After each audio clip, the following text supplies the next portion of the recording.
Welcome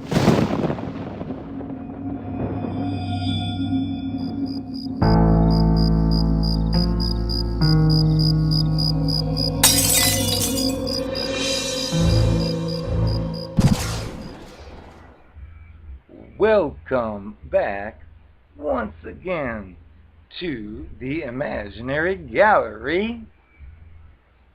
This is Narcissist Trash Talk. Tonight's topic will just be a brief overview for those of you who aren't quite sure if you're dealing with such a magnificent creature. The first part I will cover will be dealing with human nature. Now, most of us probably know that with human nature, if we're talking about a particular skill, let's say, you have a saw and you have a bunch of logs, and you want to cut those logs into pieces. Well, if it's your first time, you'll probably be really sloppy at it and jagged edges and all kinds of trouble. But if every day you keep at it, eventually you get to the point where you can zip right through, perfectly straight line, and toss it aside. Well, that is part of human nature. Well, most of us develop skills with our human nature, of which come about after time and time and time again of practice. So that's just a precursor. Well, with the narcissistic personality, especially covert, they do the same thing, but they do it with manipulation. They do it with dishonesty. They do it with doing evil things, which the rest of us who were socialized in environments that do not welcome such traits, we just tend to think that, well, I used to be a manipulative kid, but I outgrew that, so everyone else has. But guess what? There is a select group that has not grown out of anything. In fact, that's the whole point of this, because these people develop this skill, if you want to call it that, by practicing and practicing and practicing on different people, learning what they can get away with, and so on.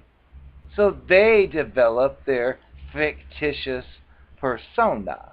Now, I'm sure in the beginning, when they first started out, they probably messed up and learned from that experience. If they accidentally told someone, I really like to hurt people, it makes me feel so excited to hurt people. Well, if they say something like that, their partner or whoever they're talking to is probably going to run away and say, no thank you, I don't want to talk to you. So they learn what to cover up. Well, by the time you meet this wonderful individual, they have a wide variety of tactics and a wide variety of skills that they've fine-tuned. Part of their strategy relies on the adulthood of their peers. Because many of us know when we were young kids, it was very natural for us to make up a story about something, to pretend something that's not true is, and on down the list. Well, the problem is most of us that do that eventually get older and realize, oh my goodness, that was a ridiculous game I played, and we realize that that doesn't fit in with adult life, and we toss it aside. So, when we're dealing with the narcissistic personality, disordered person that's covert, that never happened. The process I just described never happened. Instead, this person just learned better and bigger ways of achieving the scams that he or she plays. And we've covered before that these types of people literally, almost, wear a mask. It's fake. It is a phony mask, which is usually designed as compared to you, yourself, your life, your values, so the person will seem like a very compatible partner for you. Well, to look at it a different way, when you meet such a person, he or she, see you as like an artist would look at the blank canvas. You know nothing about anything, and they see you as if I can construct the reality of who I am to this person to get the best benefit, which, again, regular people don't even consider that anyone could even think of such tactics or strategies, because many of us are conditioned to believe that other people think just like I do. So, would I do this terrible thing to get this to happen? No. So then we think, well, that person must not be either. But then later on you find out that's actually wrong. Because remember, we're dealing with a non-human creature that is in demand of power and control and does not experience the feelings of shame or guilt or remorse, which means they can pretty much do whatever they want, no matter how ruthless or evil. It simply doesn't matter, because what will they do? Well, they'll just pretend they didn't do it, and if you question, they'll just talk themselves out of it, because remember, no remorse, no guilt, no emotion, so chances are the person did do what they did in effort to gain something. But if questioned, I would never do that. They hang on to the regular people's status quo of, I wouldn't deliberately cause a problem, yet that's exactly what was done. And it gives them that narcissistic supply to deny doing something, and then watching the person who questioned being all upset and distraught trying to figure out what happened, and they privately laugh to themselves thinking, what a fool that person is. And the narcissistic personality, covert monster, doesn't have any real sense of morality or virtues that are like what the general public would find to be desirable. They're basically a wild card monster nonsense mess. But when they meet you, for example, and if you have specific moral beliefs or strict lifestyle guidelines, they will very easily slip right into that and act the same way. But you have to remember, that is an act, which means they don't really feel, and that explains why when you meet such a person and they do such a thing, and then you observe or learn about certain things that happen that do not fit with your personality, you'll be naturally questioning, wait a second, I thought that, and save your breath because you won't get anywhere. We, the targets of such creatures, probably in many cases, will spend an extended period of time with such people, and the whole time we may have nagging thoughts of something's fishy here, but if you try to verbalize it, especially to the creature, you'll go right down a dead-end street, because face it, this creature knows it's a creature. And if you start thinking independently and putting things together and questioning, you will not get any kind of adult-type response or debate-worthy material. You will be simply told, oh, you're wrong. So many times when we're in such a situation, we have views, and we might think, gee, this person is here 5 nights out of the week, but it seems kind of wrong. Well, we may think, I wonder if this person has somebody else, and it's 2 and 3 and 4 timing me. But again, you'd think, how much trouble would that take to cover something like that up? Come on, and you gaslight yourself into thinking you're thinking too much, but really you're not. You're actually figuring out the story.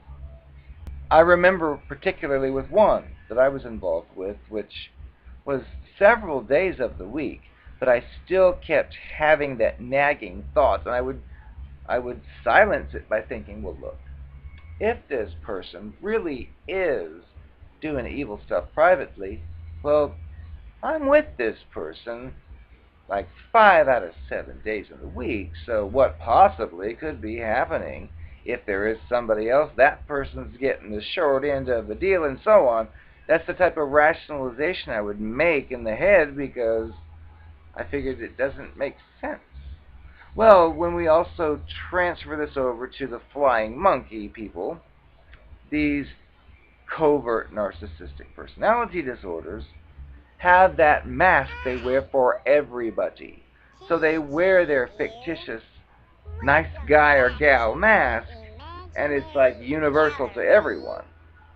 So when you are personally involved with this person, and then you start to uncover the little pieces of sickness, well, if you go to the flying monkeys and say, I think he's doing this or she's doing that, you will be looked at probably like you have lost it. Because you remember, this flying monkey knows who you're talking about. And if you need some type of form of reference, think about you when you met this person and you proceeded this week, that week, and so on. You saw or detected red flags, but did you run and hide and flee? No. Which means if a new person comes along and you say, oh, he did this, she did that, they're not going to run away like you at the beginning didn't run away. You detected a red flag, but thought you'd stick around to investigate. Well, they're the same way. You're telling them what red flag you discovered, and they're like, okay, well, let's take a look at it and see it. And the narcissistic personality monster who preys upon those who are trustworthy has a specific cycle they flow through, which we've covered elsewhere, but the part I'm bringing in the cycle is that there's a general rule here. As long as you are compliant with the fictitious creature behavior you're dealing with, you're fine.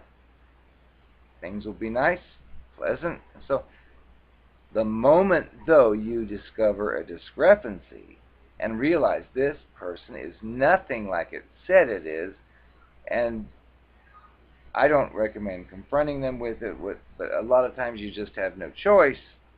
They've got that fake persona to back them up, which means they'll be defended by their other peers. And then this one, you've got the cycle. As long as you are doing the things you're supposed to do in the order you're supposed to do them, well, that will not be any kind of issue. One thing to remember is that when dealing with a narcissistic cluster B covert monster, these people thrive upon beginnings. Think about it. They meet a new person, and it's like that artist's blank canvas. They've got all these creative ideas, if you're the artist, and you've got this blank canvas and you can dig into it. Well, these covert narcissistic monsters kind of feel the same way with you if you are that blank canvas, because you know nothing about him or her, and this monster is basically reinventing itself as it does repeatedly over time, but it's custom tailor making itself for you. So it mirrors your values, it mirrors your thoughts and opinions to lead you to believe, wow, this is somebody I can trust. Hey, you know what I think about this? And, oh, I'm really scared when that happens, and so on. That is the flaw, because they're looking for that kind of thing. And if such a person does latch on to such things, and then you start to suspect things that, like with their cover story, most regular adults would not buy into because it sounds too childish. But if you've studied and done your homework, you'll learn that this personality disorder type is basically an emotionally retarded person. And that fits right in. So, like in your regular life, say, if you said to your friend, oh, the person I'm dating, I think that he's just using me so he can have somebody to take in front of his parents to make himself look good, your peer will probably think, you've lost it, honey. People don't do that, because it's childhood. It's like we're in adulthood, and that's what childhood people do. So you end up looking like you've got a problem, and you have an overactive imagination, but the person is not experiencing what you are. So that's why it's advisable to keep these things to yourself, because it can just cause problems.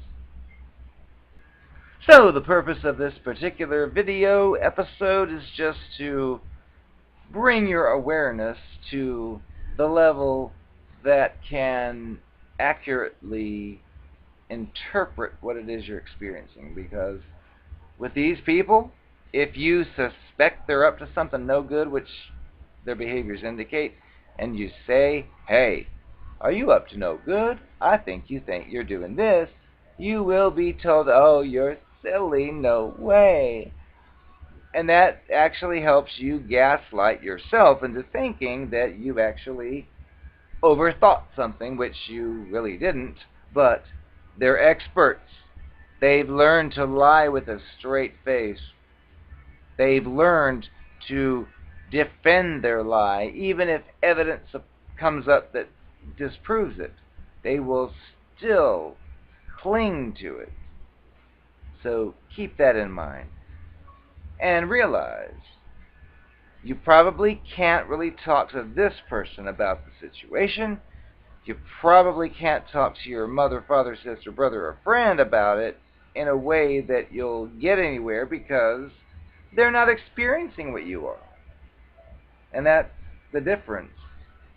You'll just sound like some kind of conspiracy tinfoil hat theorist when you're actually basing your opinion on your observations and knowledge. More to come.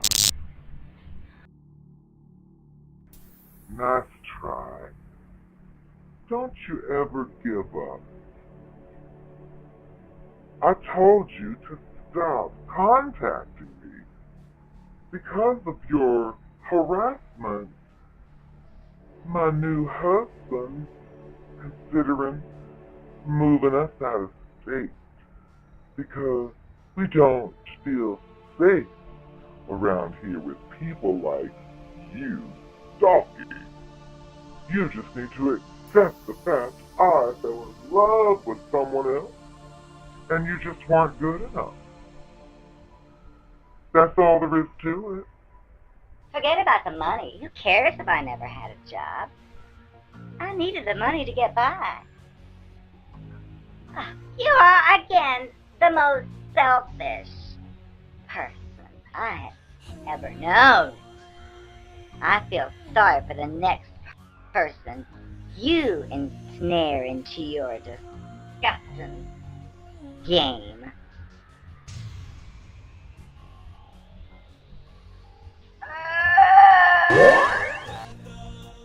The truth is, once you found out about the 14-year-old boy that I was playing with, I couldn't risk that getting out. So, little did you know, when your sister didn't act too interested in your complaints about me, well, there's a good reason for it. I told her that I accidentally stumbled across your billfolds, and I happened to find a bunch of 12-year-old, 13-year-old, 14-year-old nude boys. And that freaked her out. I knew it would. She's so conservative. I'm so good. But anyway, that's why she didn't believe you or even give you any kind of sympathy. Because she was convinced you had naked 14 and 13-year-old boys in your wallet. And she bought it.